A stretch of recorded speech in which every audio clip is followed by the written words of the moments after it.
Good morning, students. This is Hema Katuria from the SD Vidya School, Ambala, Kent.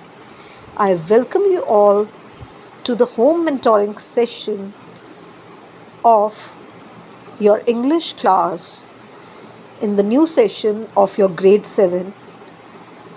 I'm going to teach you English, and so I'm going to start with the first chapter of your English literature book, Sunbeams. The first chapter, the name of which is The Three Races, is about three different races which were held, and there was some message that was given by the author. Let's understand what is it. This is an old fable that is about a young athletic boy who was very determined and was very hungry for success.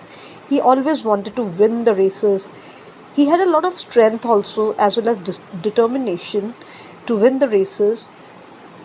And once there was a running competition, a race going to be held in their area, where two competitors were going to run along with this boy.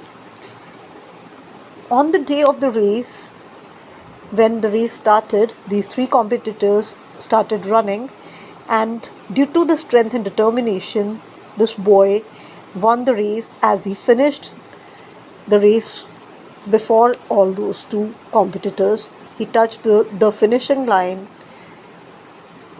and won the race. The whole crowd that was there cheered a lot for all three of them, especially for the young boy who had won the race, and he was feeling very proud and confident. And then another race was called. They were about to run one more race, but there was a wise man standing there who had come from far away, who had heard a lot about the boy who always used to win different races. He did not cheer for the boy, he was just standing without having any sentiments. And when the second race was called, again the people started cheering for the young boy as they wanted him to win the race. But that old man, he did not say anything, he had no expressions, and he came to the young boy along with two persons, out of which one was an old frail gentleman, a very weak gentleman, and a blind lady. He said to the boy that you are supposed to run a race along with these two competitors. These are your new competitors. The boy was surprised. He said, how can I compete with these two people? I will obviously win the race. This is no race. But the wise man told him to run the race. And when the race started, only the young boy was able to finish the race. The other two competitors were just standing on the starting line. But when the race finished, no one cheered for the young boy. The crowd was silent.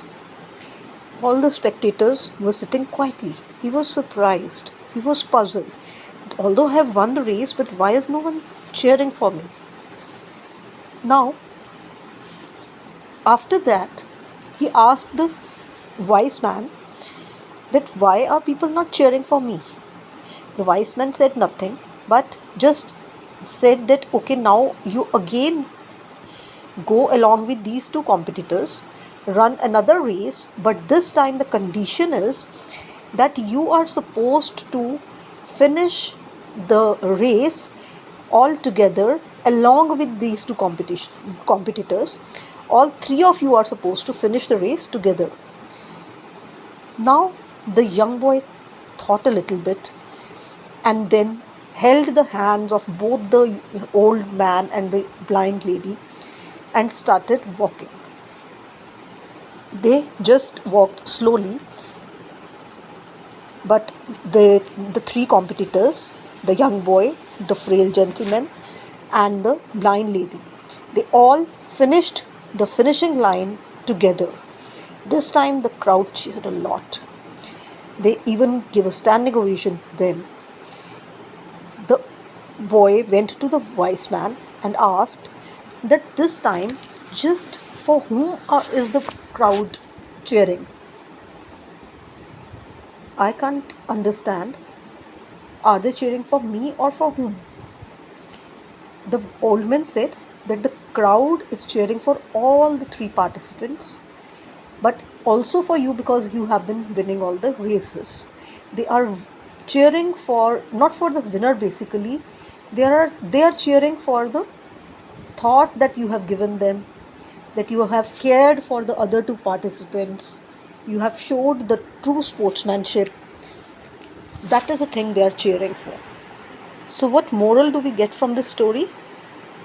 That a real hero is the one who helps others to accomplish something.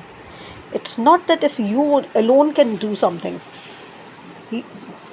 you are supposed to you need to be ambitious and hardworking, but you also need to realize the importance of caring for others. So, this is what this chapter is all about. Thank you, and stay safely at home. Stay protected. Use sanitizers and masks. Use social distancing and avoid going outside your houses. Thank you.